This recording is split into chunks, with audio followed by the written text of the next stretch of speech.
হযরত মাওলানা জুবাইর আহমদ আনসারী রহমতুল্লাহি আলাইহি ইন্তেকাল করেছেন। ইন্তেকাল করার পরে ওনার যে জানাজা হয়েছে, স্মরণকালের ঐতিহাসিক জানাজা, হাইওয়ে রুট বন্ধ করে সেখানে লক্ষ লক্ষ মানুষ জানাজায় কোথায় থেকে যেন 15-20 মিনিটের ভিতরে জমা হয়ে গেছে। এত বড় বিশাল জানাজা হয়ে গেল। এত জানাজার মধ্যে এত মানুষ কি জন্যে আসতে পারলো? বাধা দিয়া তাদেরকে কেন এখানে আসার থেকে ফিরাইল না? এই জন্যে সরাইল থানার যত পুলিশ ছিল, ওসি দারগা সহ সবগুলোকে সেখানে 24 ঘন্টার ভিতর প্রত্যাহার করে নতুন পুলিশ সেখানে নিয়োগ দেওয়া হয়েছে। 15 দিন পর্যন্ত এলাকার 15টা গ্রামকে লকডাউন দিয়ে ভিতরে চিরুনি অপারেশন করা হয়েছে, প্রত্যেকের ব্লাড পরীক্ষা করা হয়েছে। এতগুলি মানুষ সেখানে জমায়েত হয়েছে। এখানে তো করোনা কিছুদিনের ভিতরেই সব লোক মারা যাবে। মসজিদ ইমামতি করত, গেছে ইমামতি করতে। মুসল্লিরা জিজ্ঞেস করেছেন, আপনি কি জুবাইর আহমদ আনসারীর জানাজায় গেছিলেন? ইমাম সাহেব বলে, হ্যাঁ গেছিলাম। বলে, মসজিদে ঢুকেন না, আপনার ইমামতি এখানেই ক্যান্সেল। আর ইমাম সাহেবের বউ গেছে ডেলিভারির কেস, সে গেছে চিকিৎসা করার জন্য ডাক্তারের কাছে, ডাক্তার ম্যাডামের কাছে। ডাক্তার ম্যাডাম বলছে, আপনার স্বামীর নাম? বলে, আমার স্বামী আছে, এখানে আসছে। বলে, আপনার স্বামী কি করে? বলে, মসজিদ ইমামতি করে। ডাক্তার সাহেবের চেহারা খারাপ হয়ে গেছে। মসজিদ ইমামতি করে উনি কি জানাজায় জুবাইর আহমদ আনসারীর জানাজায় গেছিল? বেগম সাহেব বলতেছে, হ্যাঁ গেছিল। সাথে সাথে মেয়েকে ডাক দিয়ে বলছে, জলদি আমার রুম থেকে বের হন। তার কারণ হলো আপনার স্বামী জুবাইর আহমদ আনসারীর জানাজায় গেছে। ওই জানাজায় গেছে যারা, তাদের সবাইরে করোনা ধরবে। 15 দিন পর্যন্ত 15টা গ্রামকে লকডাউন দিয়া আমাদের এখানে বুধল, মালিহাতা, সেই বেরতলা, ওই সমস্ত গ্রামের লোকজন তখন আমাকে টেলিফোন করে বলছে, হুজুর কাউকে বের হইতে দেওয়া যায় না, রাস্তার মোড়ে মোড়ে পুলিশ কারা। 15 দিন পর্যন্ত লক্ষ লক্ষ সরকারি রাজস্বের ইউরোস টাকা পয়সা খরচ করে তারপরে যে লকডাউন দিয়েছেন, সেখানে লকডাউন দিয়ে যে তালাশ করেছেন, 15 দিনের ভিতরে একটা করোনা রোগী খুঁজে পায় নাই। তাইছে আমার মহল্লার বাজারে লকডাউন ঘোষণা করেছেন রাত্রের বেলা। পেপার পত্রিকায় দেখলাম, টেলিভিশন দেখলাম। সকালবেলা উঠে আমি বাজারে যাচ্ছি, আমার মাথায় টুপি, আমার আর মুখের মধ্যে কোনো মাস্ক নাই। গেট দিয়ে বের হইছি, পরে কয়েকজন লোক এসে বলতেছে, হুজুর কোথায় যাচ্ছেন? বলে, বাজারে যাচ্ছি। বলে, হুজুর স্বাস্থ্যবিধি মান্য বাজারে যাওয়া দরকার।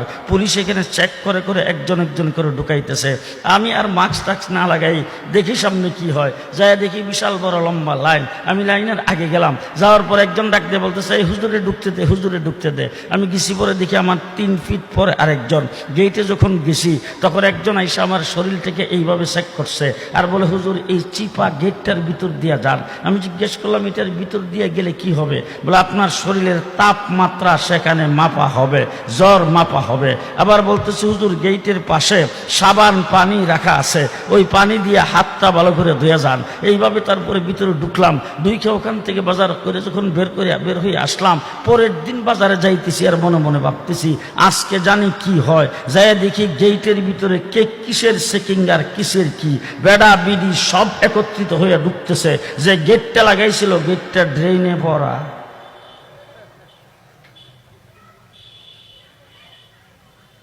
লকডাউনের পরে দিছে শাটডাউন। কি ডাউন? শাটডাউন। আমরা কেরানীগঞ্জ কারাগারে ছিলাম, ওখান থেকে আমরা আলাপ আলোচনা করতেছি। শাটডাউন দিয়া গোটা যা আছে সবকিছু বন্ধ করে দিয়েছেন, কেউ বোধ রাস্তাঘাটে চলাফেরা করে না। এমন সময় সকালবেলা 7টার সময় আইসা বলতেছেন, জুনায়েদ আল হাবিব, মুফতি নূর হোসেন, ইমুক ইমুক ইমুক, আপনারা তাড়াতাড়ি রেডি হয়ে যান, আপনাদেরকে কাশিমপুর কারাগারে চালান করে দেওয়া হয়েছে। আমি তখন মনে মনে ভাবতেছি, আমাদেরকে যে গাড়ি দিয়া নিবে, এই গাড়ির থেকে গুরু যে কোরবানির বাজারে আনে, এই গাড়িগুলি অনেক ভালো।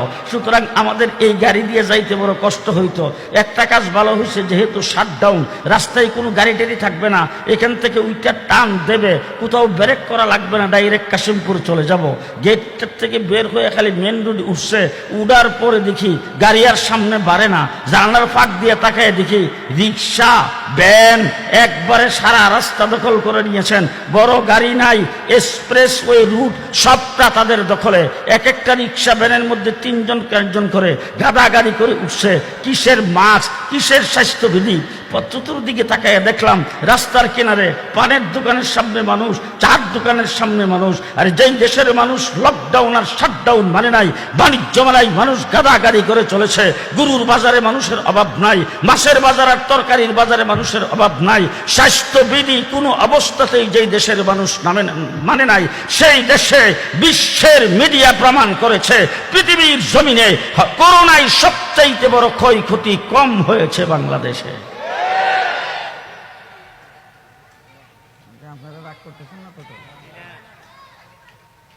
এখন আমাদের দেশের কিছু লোকজন দাঁড়ায়া মাইকের সামনে দাঁড়ায়া বক্তৃতা দিয়ে বলে আমরা মোকাবেলা করেছি।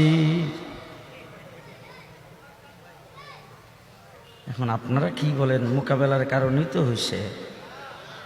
জি, পুলিশ বাহিনী লাগাইয়া যে দেশের মানুষকে মাস্ক পরাইতে পারে নাই, বিশ্ব স্বাস্থ্য সংস্থার নীতি আদর্শ বানাইতে পারে নাই, স্বাস্থ্যবিধি বানাইতে পারে নাই, গাদাগাদি করে চলার পরে সবচাইতে কম ক্ষয়ক্ষতি বাংলাদেশে হয়েছে করোনার কারণে, একমাত্র হেফজখানার ছাত্রদের কারণে, নুরানি মক্তবের ছাত্রদের কারণে, গাট্টিওয়ালা তাবলীগের কারণে। কওমি মাদ্রাসা, এরপরও খালি বারবার বলবে কওমি মাদ্রাসা আমাদেরকে কি দিল? তোমাদেরকে কি না দিল? তোমাদের কাছ থেকে টাকা পয়সা নিয়া, 1 টাকা 2 টাকা চান্দা নিয়া আমরা যে মাদ্রাসায় পড়াইয়া আলেম উলামায়ে কেরাম বানাইছি, আজ পর্যন্ত তাদের কেউ বেগম পাড়ায় বাড়ি করে নাই। আপনারা ঘুমাইছে? জি, বাংলাদেশের কোনো একজন আলেম বেগম পাড়ায় বাড়ি করছে? বাংলাদেশের কোন একজন আলেম সুইস ব্যাংকে টাকা রাখছে? বাংলাদেশের কোন একজন আলেম বাংলাদেশের টাকা বিদেশে পাচার করেছেন? তাহলে দেশের সম্পদ আমরা লুণ্ঠন করি না, আমরা দেশের সম্পদ বিদেশে পাচার করি না, বিদেশের অ্যাকাউন্টে অ্যাকাউন্ট করি না, বেগম পাড়ায় আমরা কোনোদিন বাড়ি করি না, ঠিক না? তাহলে এই সমস্ত উলামায়ে কেরাম আপনাদের এই ইউনিয়নের আজকে যারা ইন্তজাম করেছেন তারা মসজিদ মাদ্রাসার সাথে সম্পৃক্ত না? মসজিদে ইমামতি করে না, মাদ্রাসায় পড়ায় না?